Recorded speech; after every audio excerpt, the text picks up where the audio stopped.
যেসব বাচ্চারা বিছানায় প্রস্রাব করে দেয়, আপনার 3 বছর 4 বছর 5 বছর 6 7 বছর হয়ে গেছে, এরপরও বিছানায় প্রস্রাব করে দেয়।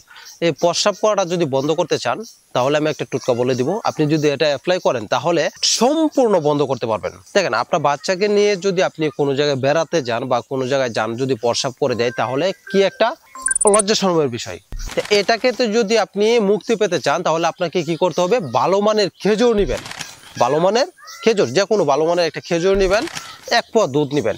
1 পোয়া দুধের মধ্যে এই খেজুরের বিচিটা ফেলে দিয়ে কয়েকটা টুকরা করে দুধের মধ্যে দিয়ে আপনি জাল দিবেন। জাল দিতে দিতে যখন দেখবেন যে আপনার খেজুরটা দুধের সাথে মিশে গেছে, একদম নরম হয়ে মিশে গেছে, ওই দুধটাকে আপনি কি করবেন, যখন কুসুম গরম অবস্থা হবে, ঠিক ওই কুসুম গরম অবস্থায় আপনার বাচ্চাকে খেতে দিবেন।